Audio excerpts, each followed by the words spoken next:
US strikes Iran from the Gulf to the Caspian coast, an expanding war. America's 13th night of strikes pushes Iran war towards a far more dangerous phase.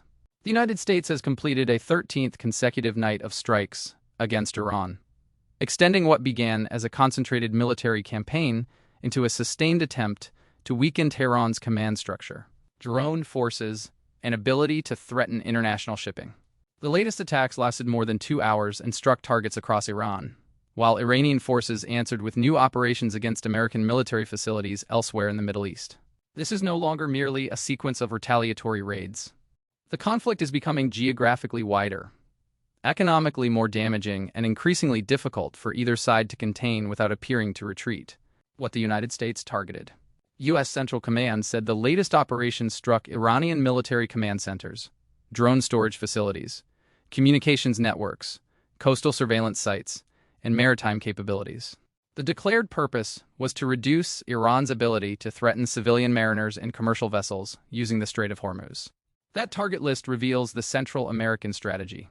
Washington is not only destroying weapons immediately capable of hitting U.S. personnel, it is attacking the network that allows Iran to observe shipping, communicate with forces, store unmanned aircraft, coordinate attacks, and exercise military control along its coastline.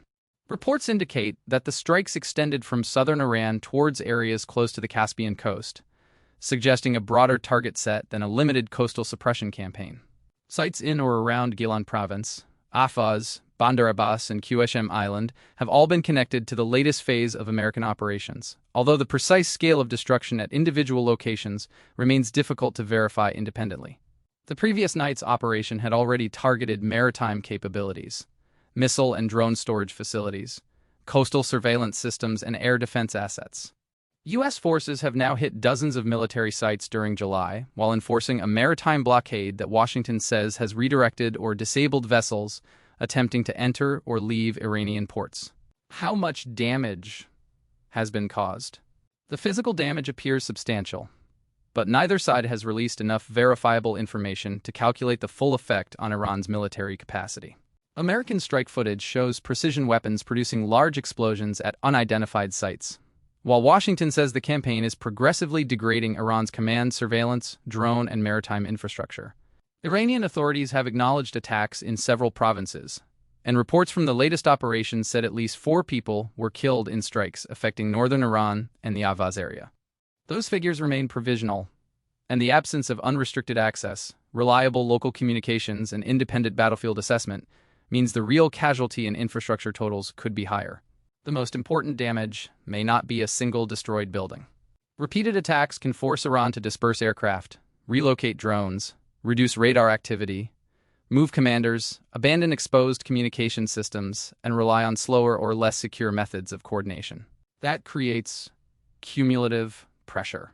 A storage depot can eventually be rebuilt, but a military organization repeatedly forced to move personnel and equipment becomes less efficient, less predictable, and more vulnerable to further strikes. There is still no evidence that the campaign has eliminated Iran's ability to retaliate. Tehran continues to launch drones and missiles, threaten commercial shipping, and activate aligned forces across the region. The strikes therefore appear to be weakening parts of Iran's military network without yet breaking its capacity or willingness to fight. Is the war becoming more intense? Yes. The most significant evidence is not simply that the bombing has continued for 13 nights, but the conflict is spreading into additional countries and strategic waterways. Earlier American operations were heavily focused on Iran's missile, drone, air defense, and maritime infrastructure around the Persian Gulf. The current phase now includes attacks from southern Iran towards the north, while Tehran is attempting to hit U.S.-linked facilities in Kuwait, Bahrain, Jordan, and Iraq. Iran's Houthi allies have also attacked Saudi oil tankers near the Bab el-Mandeb Strait, extending the economic battlefield from the Strait of Hormuz into the Red Sea. This matters because the two waterways sit on opposite sides of the Arabian Peninsula and together carry a vast volume of international energy and commercial traffic. The United States is therefore facing pressure at 2 maritime choke points rather than 1. Protecting Hormuz requires aircraft, ships, surveillance platforms, minesweeping resources, and missile defenses in the Gulf. Protecting Red Sea traffic adds another operational theater around Yemen, Saudi Arabia, and the approaches to the Suez Canal. President Donald Trump has responded by promising major military punishment for Iran and the Houthis. He has also said Tehran will be held financially responsible for damage caused to vessels, raising the possibility that frozen Iranian funds could become part of an economic retaliation campaign alongside conventional military action. The threat of a larger American assault means the 13th night may become a bridge to a more aggressive phase rather than the peak of the campaign. How Iran is responding. Iran's immediate strategy is to make the war expensive, dispersed, and politically uncomfortable for Washington.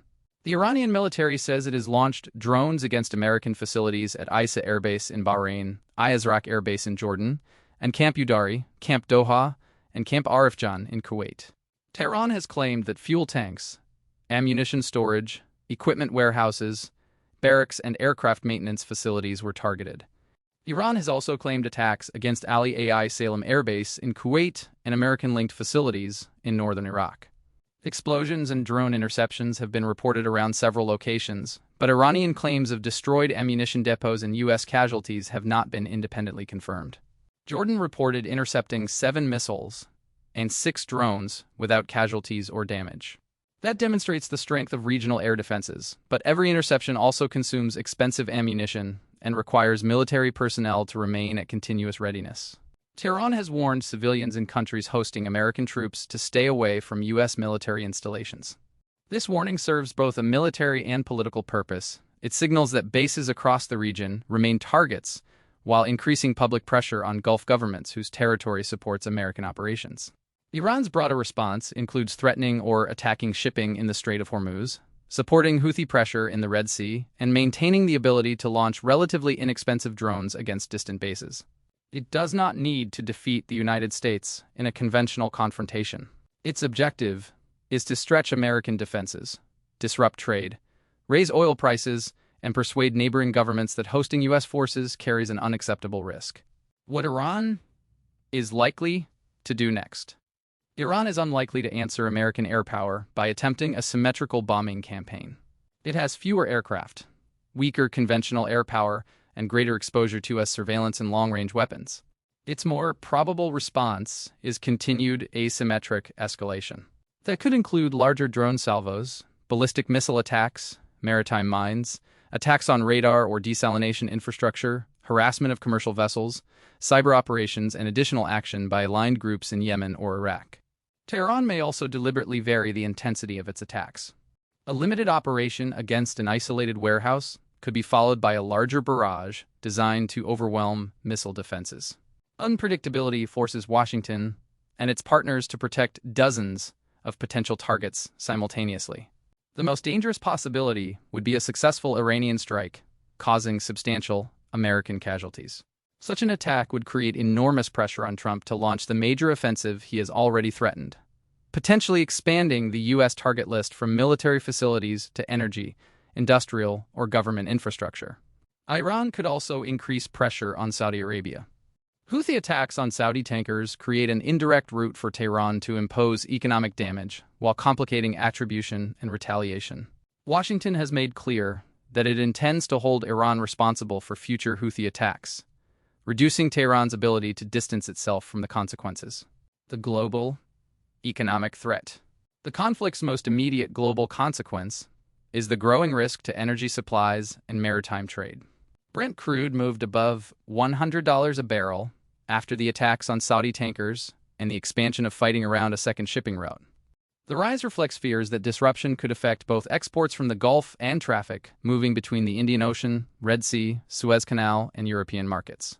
Higher oil prices feed directly into petrol, diesel, aviation, manufacturing, food distribution, and household energy costs. Marine insurance premiums are also likely to remain elevated, while shipping companies may demand greater security guarantees or divert vessels onto longer routes. The United States insists that the Strait of Hormuz remains open with American military support. Formal openness, however, is not the same as normal commercial use. Ship owners must assess the risk of drones, missiles, mines, seizures, and accidental confrontation before allowing crews and expensive cargoes to enter the area. The presence of thousands of stranded seafarers adds a human dimension to the crisis. A prolonged disruption could transform what is currently a military and energy emergency into a wider humanitarian and supply chain problem. The pressure on America's allies. Bahrain, Kuwait, Jordan, and Iraq are now being pulled deeper into a war many of their governments would prefer to contain. These states host American personnel or facilities, but remain geographically exposed to Iranian missiles and drones. Their leaders must preserve security relationships with Washington, while reassuring their populations that foreign military bases are not turning their countries into permanent battlefields. Repeated Iranian attacks could strengthen regional cooperation with the United States, especially on missile defense and intelligence sharing. They could also produce the opposite political effect by increasing pressure to restrict how American forces use local bases. Saudi Arabia faces an additional dilemma. It is a major U.S. partner and a direct target of Houthi maritime pressure, but a sustained regional war threatens its energy exports, investment strategy, and domestic transformation plans. Riyadh may therefore support stronger protection while continuing to search for a diplomatic exit. Iraq is particularly vulnerable. Drone attacks around Erbil and the presence of Iran-aligned armed groups create a risk that Iraqi territory becomes both a launch platform and a target, weakening Baghdad's control over its own security environment. Russia, China, and the wider power struggle. Russia and China stand to gain strategically from prolonged American distraction, but both also face serious risks. A long war absorbs U.S. aircraft, interceptors, naval assets, and political attention that might otherwise be directed towards Europe or the Indo-Pacific. It may also increase energy revenues for exporters able to benefit from higher prices. However, neither Moscow nor Beijing wants uncontrolled disruption to Gulf shipping. China depends heavily on imported energy and stable trade routes, while Russia must avoid actions that could trigger a direct confrontation with the United States. U.S. intelligence is reportedly examining whether Russia has provided assistance to Iran. Any confirmed transfer of targeting information, air defense support, or advanced military technology would deepen the confrontation beyond the Middle East and increase pressure for American retaliation against Russian interests elsewhere. China is more likely to push for de-escalation while blaming American military pressure for the instability. Beijing could use the crisis to present itself as a diplomatic alternative, but its influence will be tested if neither Washington nor Tehran sees compromise as politically acceptable. Why the 13th night matters. The latest strikes matter because they demonstrate that neither side has yet reached the point where the cost of continuing exceeds the political cost of stopping. The United States believes sustained precision attacks can progressively strip Iran of the systems needed to threaten troops and shipping. Iran believes drones, missiles, proxies, and economic disruption can prevent Washington from achieving that objective at an acceptable cost. Both strategies can operate for some time without producing a decisive military result. That is precisely what makes the conflict dangerous. Nights of American strikes have damaged Iranian military infrastructure and forced Tehran into a more defensive posture. They have not ended Iran's attacks, secured normal commercial movement through the region, or produced a diplomatic settlement. The next turning point may come not from a planned strategic decision, but from a missile that reaches its target. An intercepted drone that falls into a populated area, a tanker sinking in a major waterway, or an attack that kills a large number of American personnel. The war is becoming more intense because every new front creates another opportunity for miscalculation. The United States is demonstrating overwhelming strike capacity, but Iran is demonstrating that it can spread instability across a region whose military bases, cities, energy facilities, and shipping routes are packed closely together. Unless one side changes course, the 14th and 15th nights could carry consequences far beyond anything destroyed during the 13th.